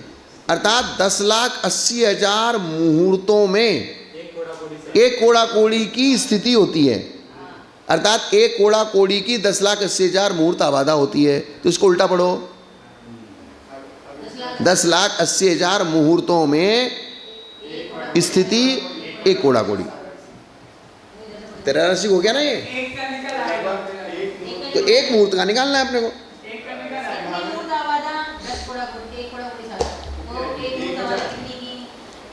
10,80,000 मुहूर्त की स्थिति कितनी है? एक कोड़ा कोड़ी, इसको पूरा जीरो में लिखना पड़ेगा। हाँ एक कोड़ा कोड़ी। तो एक कोड़ा कोड़ी को आपको पूरा जीरो में लिखना पड़ेगा। एक कोड़ा कोड़ी का मतलब 7 शून्य 14 शून्य, तो ये कितना, 10,80,000। अब एक मुहूर्त में निकालनी है हमको। एक मुहूर्त की कितनी स्थिति होगी? एक मुहूर्त की, तो एक कोड़ा कोड़ी, 1 2 3 4 5 6 7 8 9 10 11 12 13 14, कितने शून्य में बटे 10 लाख 80 लाख। 4 शून्य तो इससे ही कट गई नहीं है। ये हो गया। तो 4 शून्य से 4 शून्य कट कर दो, 10 शून्य बची। तो 108 बच गया नहीं। तो बाकी इसको कट कर लो आप, वो आपका काम है। हम तो गणित में फेल है। ये हो गया ना। यहाँ प्रमाण राशि कितनी है? 10,80,000। और फल राशि कितनी है? 1 कोड़ा कोड़ी सागर। और इच्छा राशि कितनी है? 1 मुहूर्त। तो फल राशि को इच्छा राशि से गुणा करके प्रमाण राशि का भाग देने पर क्या आया? इकाई, दहाई, सैकड़ा, हजार, 10,000, लाख, 10 लाख, करोड़। 9 करोड़ 25 लाख 92,592 सागर की स्थिति जब कोई बांधेगा तो उसकी आबादा 1 मुहूर्त पड़ेगी। सीधा सीधा हो गया ना। 9 लाख 9 करोड़ अर्थात लगभग 9.25 करोड़ सागर की स्थिति की आबादा 1 मुहूर्त होगी। नहीं नहीं नहीं, 9.25 करोड़ करीबन लमसम लाख मारा ना। तो 25 लाख के बाद तो 92,000 हुआ ना। 1 लाख भी पूरा नहीं हुआ ना। तो 9 करोड़ 26 लाख लगा लो। तो 9 करोड़ 25, तो इतनी बड़ी संख्या में ऐसे ही बोला जाता है लमसम 9.25 करोड़। तो 9.25, तो जितनी निकलेगी उतनी तो बोलेंगे ना।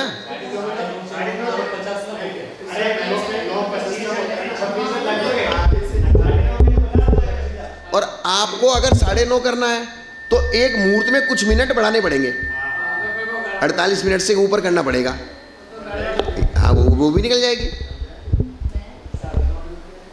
48 मिनट से कुछ ऊपर जाना पड़ेगा ना। तो हो गया ना स्वामी जी। आगे चले। 9.25 करोड़ सागर की स्थिति में 1 मुहूर्त की आबादा पड़ेगी। 9.25 करोड़ सागर की स्थिति में 1 मुहूर्त की आबादा पड़ेगी। और ऐसे इसको बढ़ाते बढ़ाते 1 कोड़ा कोड़ी ले जाएंगे। अब 9.25 करोड़ का डबल कर दो, 18.5 करोड़। तो 18.5 करोड़ की आबादा 2 मुहूर्त की पड़ेगी। फिर अंतर मुहूर्त कैसे हैं? इसके नीचे आएगा ना अंतर मुहूर्त। तो किसकी? अंत्य कोड़ा कोड़ी की। अंत्य कोड़ा कोड़ी की आबादा सामान्य से कितनी बताई? अंतर मुहूर्त है। तो ये आबादा किसकी है? 1 कोड़ा कोड़ी से नीचे की। ये तो करोड़ भी पूरा 1 कोड़ा 9 करोड़। तो 9 करोड़ अंत्य कोड़ा कोड़ी हो गया ना। अंत्य कोड़ा कोड़ी कितना होता है? 1 करोड़ से ऊपर और 1 कोड़ा कोड़ी से 7 शून्य से ऊपर और 14। तो ये 7 शून्य से ऊपर है कि नहीं है? तो 9.25 करोड़ हो गया ना। तो 1 करोड़ से ऊपर जाना चाहिए ना। तो इसलिए 1 मुहूर्त की हो गई।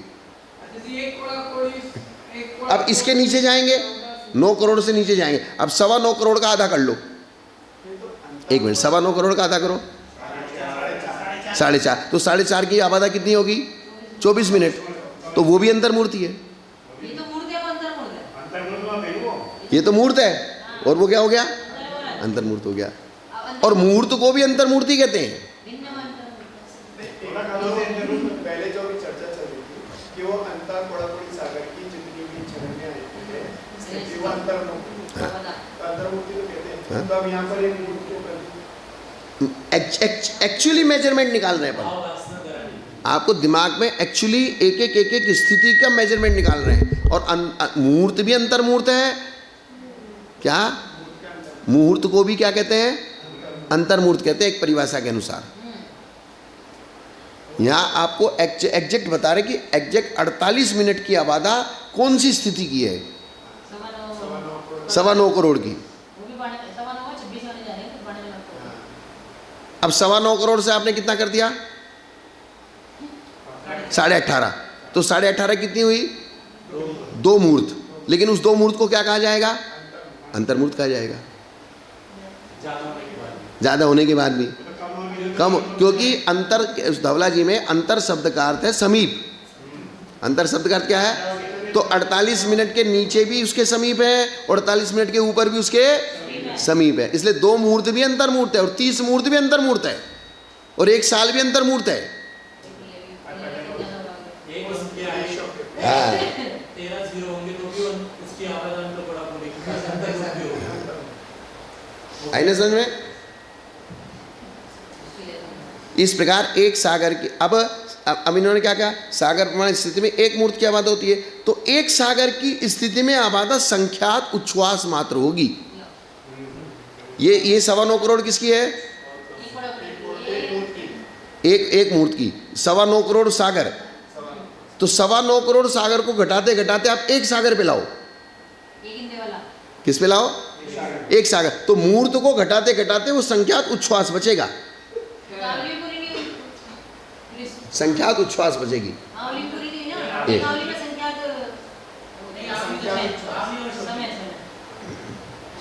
आगे समझ में? और पढ़ूं?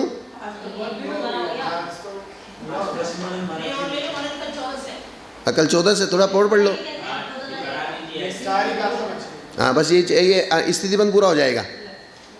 पुवानम कोड़ीति भागादा संख्ये अद्दवोत्ति हवे आउस्य बाहा नेठ दी पड़ी भागमाऊ से। अब ये आयु कर्म की आबादा, 7 कर्मों की आबादा हो गई। आयु कर्मों की आबादा, आयु कर्म की आबादा पूर्व कोटि के तीसरे भाग से असंक्षेपाद्धा प्रमाण पर्यंत होती है। क्या? तो क्योंकि जैसे मनुष्य की मैक्सिमम आयु कितनी है? 3 पल्ले वाले नहीं लेना यहाँ। 3 पल्ले वाले के उत्कृष्ट आबादा नहीं होती। 3 पल्ले के वाले के उत्कृष्ट आबादा, क्योंकि 3 पल्ले वाले का आयु बंद लास्ट के 6 महीने में होता है, तो इसलिए उसकी ज़्यादा से ज़्यादा 6 महीने आबादा होगी। कितनी आबादा होगी? और पूर्व कोटि वाले के 1/3 भाग बीत जाने के बाद आयु का बंद हो जाता है। तो जो 33% बेटा 100 पूर्व, आदिनाथ भगवान कितने? 83 लाख पूर्व। तो 100 लाख पूर्व का एक हुआ, तो 33 और 33 66 लाख पूर्व। कितना? 66 लाख पूर्व के बाद आयु अगर बंद हो गई तो 33 लाख पूर्व की आबादा बढ़ी। कितनी बढ़ी? 33 लाख पूर्व की। और 3 पल्ले वाले के कुल 6 महीने की आबादा पड़ेगी, क्योंकि उसका आयु बंद 6 महीने पहले होता है। इसलिए 3 पल्ले वाला नहीं लेना, एक पूर्व कोटि वाला ही लेना। नहीं समझ में? 2/3 के बाद 2/3 के बाद आयु बंद होता है ना। तो एक पूर्व कोटि को 100 मानो, तो 100 का 2/3 कितना हुआ? 66 हुआ ना। 33 के 3 हिस्से हो गए, 33 से 99। तो आदिनाथ भगवान की आयु 84 लाख पूर्व की है, तो 84 लाख पूर्व की जगह उसको 100 लाख पूर्व करो। एक पूर्व कोटि का मतलब 100 लाख पूर्व, एक पूर्व कोटि का मतलब 100 लाख पूर्व। तो 100 लाख पूर्व में 66 हटा दो, तो 66 लाख पूर्व बीतने के बाद पहला आयु बंद का अपकर्ष आएगा। जैसे 100 साल का 66 साल के बाद पहला अपकर्ष आएगा। तो 2/3 हो गए ना। 66 का मतलब क्या हो गया? 2/3 का मतलब क्या है? 100 के 3 हिस्से कर लिए, उसमें से 2 हिस्से ले लिए। तो 3 हिस्से कितने हुए 100 के? 33 के 3 हिस्से हुए। 3 में से 2 लिए तो 66 ले लिए। की बात समझ में आई कि नहीं आई? ऐसा। और वहां से लेके कहां तक? असंक्षेपाद्धा। कौन सा? अद्धा का मतलब काल होता है। सुनो असंक्षेपाद्धा का मतलब क्या होता है? अद्धा का मतलब काल होता है। और असंक्षेप का मतलब होता है इससे कम नहीं हो सकता। अति संक्षेप, अति संक्षेप। असंक्षेप अर्थात जो लास्ट का टाइम बता, इस इतने टाइम बचने के, इतना टाइम बचा रहेगा तो ही आयु का बंध होगा। इससे कम टाइम अगर बचेगा तो आयु का बंध नहीं होता। इतना टाइम बचना लास्ट में, अंतिम में, अर्थात वो आयु बंद करेगा, विश्राम लेगा, फिर उस काल को बिताएगा, फिर मरेगा। हाँ, तो वो लास्ट का उतना काल बचा के ही आयु बंद करेगा। इसलिए उस लास्ट के काल को क्या कहा? असंक्षेप अद्धा। अद्धा का मतलब काल, असंक्षेप का मतलब अब इससे संक्षेप नहीं कर सकते, लास्ट में लिया है बंद। हाँ, ये सबसे लास्ट टाइम है। ये देखो, ये अपनी एक पूर्व कोटि की आयु, कितनी? एक पूर्व कोटि की आयु, और इसके अपन ने 3 हिस्से कर दिए। एक हिस्सा ये हो गए 3 हिस्से, तो 2 हिस्से यहाँ पे हमारा आयु का बंद होगा। कम से कम कहाँ आयु का बंद होगा? ये 33, ये 33, और यहाँ 66 पे हमारा आयु का बंद हुआ। किसका? अच्छा, तो जब तक ये आयु पूरी नहीं होगी तब तक अगली आयु उदय में आएगी क्या? इसलिए ये आयु आबादा हो गई। अगली आयु के लिए, अगली आयु के लिए क्या हो गई? ये आयु आबादा हो गई। अब उसने यहाँ आयु का बंद नहीं किया, दूसरे पे किया, तीसरे पे किया, चौथे पे किया, तो जितने पे आगे आगे बढ़ता जाएगा तो जो बचेगी वो आयु आबादा हो जाएगी। अब उसने बिल्कुल लास्ट में किया, तो लास्ट में करने का कम से कम यहाँ करना पड़ेगा। तो ये जो काल बचा ये असंक्षेप आधा बचा, इससे कम नहीं हो सकता। इससे कम नहीं हो सकता। यहाँ पे करना ही पड़ेगा, नहीं तो मरेगा कैसे? तो मर गया तो अगली आयु में कैसे जाएगा? तो क्या आत्मा भटकती रहेगी? ऐसा कहने का मतलब है। इसलिए उसका एक नया शब्द दिया, असंक्षेप आधा। आयु बंद होने के बाद क्या काल बंद नहीं होता? ऐसा पढ़ने का कैसा ही है क्या? हाँ ठीक है, उसमें क्या दिक्कत आयु है? बंद होने के बाद अकाल मरण नहीं होगा, क्या कैसे एक्सीडेंट हो जाएगा? बचेगा। इसकी चर्चा करेंगे। आयु कर्म की आबादा कोटि पूर्व के तीसरे भाग से असंक्षेप आधा पर्यंत होती है। आयु कर्म की आबादा में त्रैराशिक का नियम नहीं है। आयु कर्म की आबादा में त्रैराशिक का नियम नहीं है कि इतनी आयु है तो इसका इतना निकाल लो, 33 सागर की है तो उसका कितना निकाल लो, और 20 सागर की है तो उसका कितना निकाल लो, वो नहीं चलता। ये सिस्टम बता दिया है। जो भुज्यमान आयु है, जहाँ उसने आयु का बंद किया और जो बाकी की आयु बची वो ही अगली आयु के लिए आबादा है। समझ आई? मतलब इतना काल छोड़ के उसके पीछे उसको आयु बंद करना पड़ेगा, फिर उसके बाद उतनी आयु बचेगी, फिर उसके बाद वो मरेगा। आयु कर्म की उत्कृष्ट आबादा कोटि पूर्व वर्ष के तीसरे भाग प्रमाण और जगन्य आबादा असंक्षेपादा प्रमाण है। यह काल भी आवली के संख्यात भाग प्रमाण है। अतः आयु कर्म की आबादा इसी प्रकार है, अन्य कर्मों की स्थिति के समान नहीं है। असंख्यात वर्ष की जिनकी आयु है और उसके त्रिभाग प्रमाण आबादा क्यों नहीं कही? असंख्यात वर्ष की आयु वाले देव और नारकी और भोग की 6 महीने पहले शेष रहने पर ही आयु का बंद होता है। इसलिए वो आबादा कितनी पड़ी? कुल 6 महीने की। और यहाँ कितनी पड़ रही? 33 लाख पूर्व। यहाँ कितनी पड़ रही है? हाँ, और देवों की भले ही 33 सागर की आयु है, लेकिन उसकी आयु बंद कब होगा? 6 महीने पहले। चाहे 10,000 वर्ष की आयु वाला देव है, चाहे 33 सागर की आयु वाला देव है। तो ज़्यादा आबादा कहाँ मिली? पूर्व कोटि वाले मनुष्य की। 3 पल्ले वाले के मनुष्य की भी नहीं मिली, और 3 में भी नहीं मिली, और देवों में भी नहीं मिली। तो सबसे ज़्यादा आबादा कहाँ मिली? मनुष्य में मिली, 3 में। और 3 की एक पूर्व कोटि की आयु होती है ना।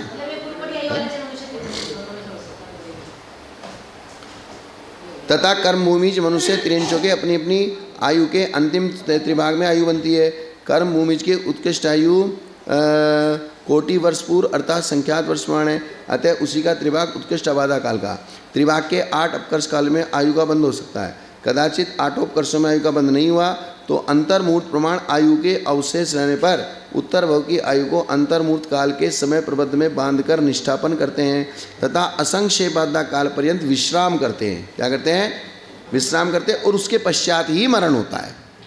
तो आयु बंध का काम भी बहुत भारी काम है, अर्थात आयु बंध के बाद विश्राम लिए बिना मरण नहीं होता।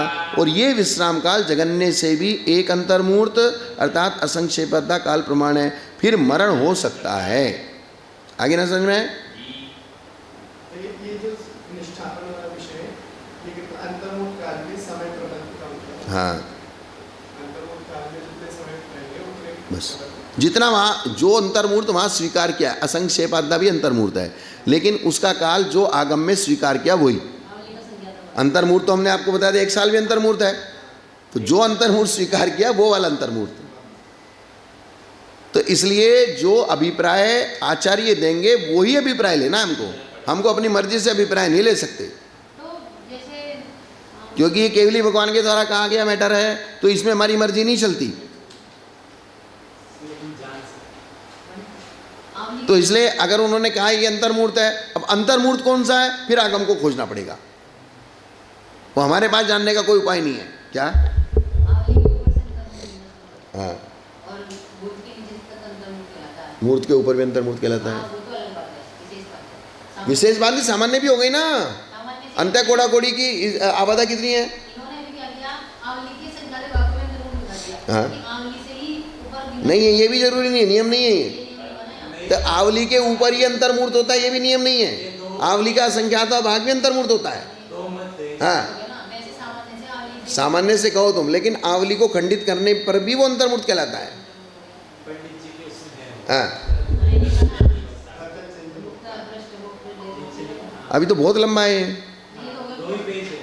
अच्छा, लंबा है, लंबा।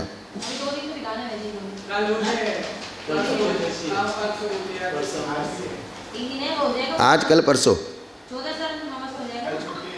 परसों भी छुट्टी है, तो विधान तो फिर भी दोपहर में है ना।